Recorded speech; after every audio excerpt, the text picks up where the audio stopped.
Dave, I want to just go on a couple of things here with the Rangers, and I'll be quick about it. No, it'll take a long time. We'll take a long time, but Dave Quinn, and I think you asked me point blank in an episode, is Dave Quinn the guy? And I kind of came out and said no. Yeah. And I think at the time a lot of people were feeling the same way, and obviously you can be emotional about it, of course, because the team's not performing well, and there was just this feeling that. And my thing about Dave Quinn was this, because you look at his approach, his style, his game style, his approach to the game, and my feeling was that he does not have necessarily a bad approach to the game. I think he has a very great coaching style that he applies to the game, but in a professional league, you have to make adjustments. You have 2 intermissions, 2 opportunities in game to make adjustments. Yep. And my thing with Dave Quinn is that he was not doing a great job of seeing his opponents that came at him and making the right adjustments. Because we've seen, I think it's very clear, Dave, when we saw some of these 8-3 games against Philadelphia. Yeah, we 9-0. I mean, Dave, I love this roster top to bottom. It's a young team. It's an exciting team. I mean, people are saying that Panarin, is, the greatest offensive asset the Rangers may have ever had. Mika's caught fire too. Mika Zibanejad. He had a slow start. He had a slow start, but we saw last year. We see this year. He can. Alexis Lafreniere. And Lafreniere. He was off to a really slow start, and again, we kind of chalked it up with a little bit of obviously he's young. He's not even 20 years old yet. Yeah. He's gonna have to get to the league. But there was just this feeling that you want to see some of these rookies that are considered high-priced possessions get off to a good start. Sure. And he was not doing that. He just was not getting off to a good start. Same with Kapokako, who had a year under his belt.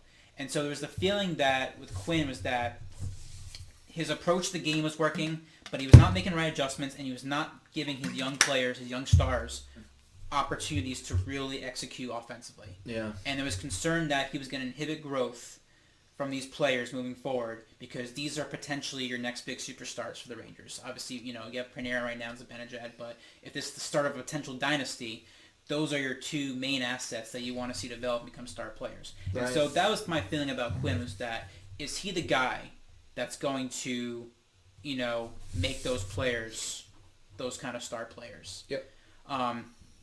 As we get to the end of the season, and obviously they're winning more games now, it seems like, and I hate to say this, Dave, but when Quinn was out for the 6 games with COVID, and they had a Knobloch from the Wolfpack. Yep. The team just seemed looser. They seemed just more free. Loose. They just and to me it was not a coincidence the team went 4-2.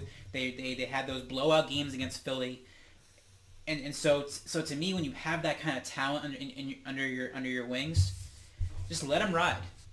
Let him be, let him make mistakes. Let him ride, but don't try to, micromanage. Don't try to, change things up, with their style, and the only knock I would have against Quinn in terms of can he be a Stanley Cup contending coach is he needs to do a better job making in-game adjustments, because I think that's ultimately what will inhibit the Rangers moving forward. I'm not saying we expect the Rangers to be a Cup team this year.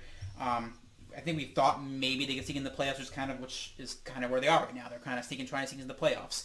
And there's a feeling that if they get into the playoffs and they have to face a Washington or Pittsburgh, it's not going to be a fun series for the home team.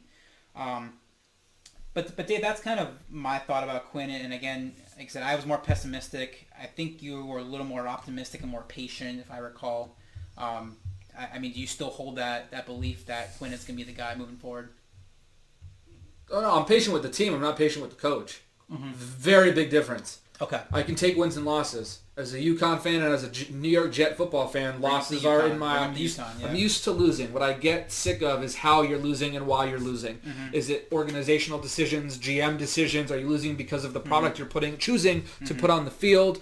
Are you losing because the players are not as invested as they should be? Why are you losing? Yeah. So you're gonna, Dan Quinn. I'm sure he's a great guy personally, but I don't know if he's getting the job done per se as to give him another opportunity or more opportunities to be the head coach of the New York Rangers. I don't know.